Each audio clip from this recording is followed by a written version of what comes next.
This is my Ward 2DS turret lathe. I've owned it for about maybe 12 to 15 years. Saved it from the scrap actually. I see it had some sort of potential. I was going to use it, thought I could use it for second ops work, and it's served its purpose ever since. I keep it oiled and greased and it just seems to run and run and run forever. Never really had any problems with it at all. It's very heavy duty, weighs in at about 2 ton, 3 phase, yeah, it's a good lathe. All I use it for is second ops work, and one of the jobs I do on it is I put domes onto dome nuts. If you may remember on another video I did, I showed you the EMI making some blanks ready to dome, putting the threads in, etc. This is the machine that I'm going to put the domes on with, so I'll just go over the machine and show you what it can do, and we'll go from there. Okay, it's got several speeds on this. Down here you can see you can adjust the speed. It's got a high and low range on it, coolant, collet chuck, one tool post I put on the rear. That's what we're going to be operating. The reason I put it on the rear is because if it was on the front it would foul this guard and you have to look over it to see the work. So if you put the tool post on the back, you can put a guarding on the front, and then you don't get as soaked as you would if you didn't have that on there. Coolant on this tends to go everywhere, but then that's part of the job and that's how it is. So you just have to put up with that. Okay, right, so to start off with, what we're going to run this in is 740 RPM on low range.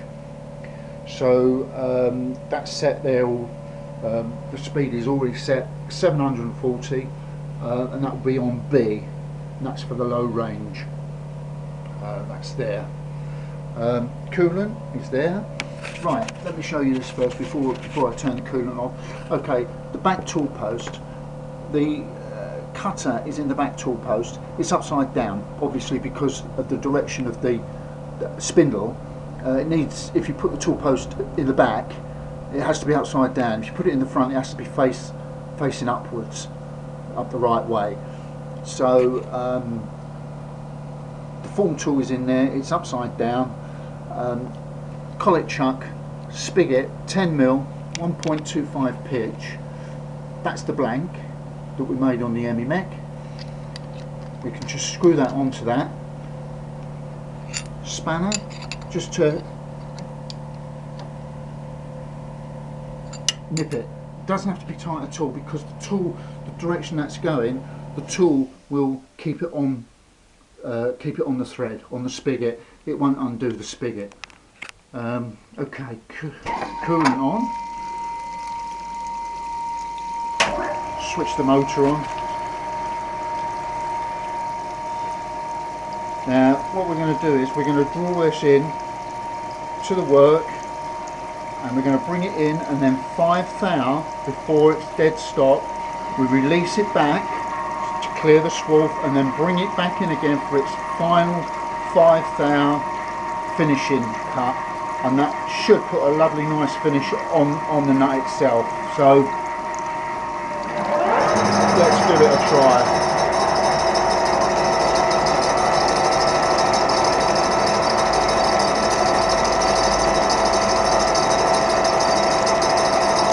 Coming into the work.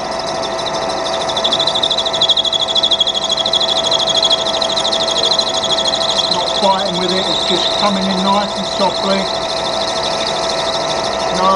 No struggle at all with it. I'm not fighting against the machine.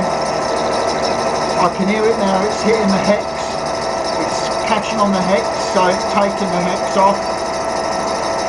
We get 5 thou before the finish. And we stop and reverse it, clear the swarf out, and then come back in for the final 5 thou cut, and that should hopefully put a nice finish on the workpiece. There you go, 5 power. Back out again. Switch the machine off.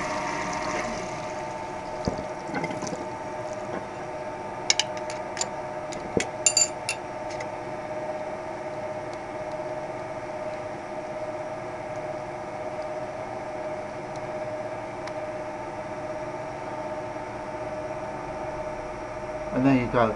That's put a really nice dome on that nut. So that's finished now, ready to sell. Now that job took, I suppose, about 30 seconds to do that. Pretty boring when you've got maybe 2, 3, 4, 500 to do. It can be pretty boring, but that's what I have to do. The kids aren't interested in doing it nowadays. All I want to do is sit behind a screen and push buttons. So I have to do it myself. There you go. So that is how to put a dome nut on. How to put a dome on a nut on my Ward 2DS lathe. Thanks for watching.